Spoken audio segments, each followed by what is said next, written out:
کەی دۆزەخ دەم بە ڕووی ناوچەکەدا دەکاتەوە. ئەگەرەکانی هەڵگیرسانی جەنگی ئیسرائیل و ئێران چین؟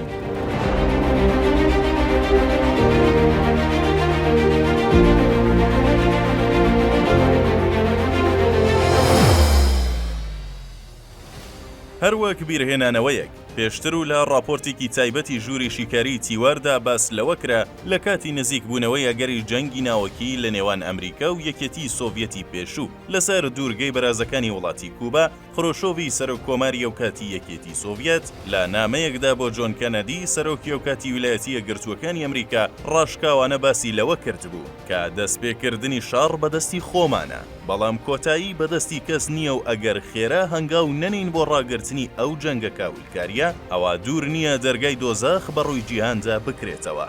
لە ئەنجامی ئەم نامەیەی خڕۆشۆڤ، جۆن کەنەدی بە سوود وەرگرتن لە کتێبی تۆپەکانی مانگی وتی خانمە مێژوونوس باربارا چاکمەن کە باسی لەوە کردبوو شەڕی کاولکاری کاتێک دەست پێ دەکات کە ڕێشمە و هەوسار درایە دەست کەسانی توندڕە و فەرماندە سەربازیەکان. بۆیەش لەو کاتەدا خەریک بوو فەرماندە سەربازیەکانی ئەمریکا جەنگەکە دەست پێ بکەن. بەڵام لە ئانووساتێکدا کەنەدی بە سوود وەرگرتن لە مۆژگاریەکەی باربارا چاکمان ڕێشمەکەی لە فەرماندە سەربازیەکان وەرگرتەوە و بە دانوستان کۆتایی با قەیرانی دوورگەی بەرازەکان هێنا. بەوەش پێشی بەو جەنگە ماڵوێرانکەرە گرت کە بەرۆکی بە دوو زلهێزە گەورەکەی ئەو سەردەمە گرت بوو. دوای تێپەڕبوونی قەیرانی دوورگەی بەرازەکان لەم ڕۆژانەدا جارێکی دیکە قەیرانێکی مەترسیدار و وێرانکار ڕووی لە ناوچەکە و جیهان کردوتەوە و باس لە ئەگەری هەڵگیرسانی شەڕی ئیسرائیل و ئێران دەکرێت و ڕۆژ بە ڕۆژ ئەگەری ئەم شەڕە نزیکتر دەبێتەوە. بۆیە لە ئێستادا پرسیاری سەرەکی ئەوەیە هەر بەڕاست ئەو شەڕەکەی دەست پێ دەکات، یاخود ئەگەری هەیە دۆزەخ دەم بەڕووی ناوچەکەدا بکاتەوە. و دیارە تا ئێستا حکمەتی سیاسی کەنەدی و خڕۆشۆڤ لە ئارادا نییە، بەڵکو ئەوەی پێشی بەم شەڕە دۆزەخیە گرتووە سیاسەتی بازاڕی نەوت و پرسی هەڵبژاردننی سەرۆکی ئەمریکایە. دیارە بەدەست پێکردنی شەڕی ئەم دوو وڵاتە یەکەم شت کە تووشی قەیران دەبێت پرسی نەوتە. قەیرانی نەوت دەتوانێت نرخی بنزین لە بازاڕەکانی ئەمریکادا گران بکات و ناڕەزایەتیەکی تند لە شەقامی ئەمریکا بە دوای خۆیدا دێنێت کە ئەمەش خۆی لە خۆیدا دەبێتە شکستی دیموکراتەکان. بۆیە لە ماوەیەدا جۆ بایدن تەواوی هەوڵەکانی خۆی خستۆتە گەڕ تا وەڵامەکانی ئیسرائیل ڕووی لە تاران نەبێت یان ئەگەر هەش بێت سنووردار بێت. بۆ ئەم مەبەستەش ئەمریکا هەرچی پێویستی دارایی و چەک و تەقەمەنی هەیە خستوویەتە خزمەت ئیسرائیلەوە.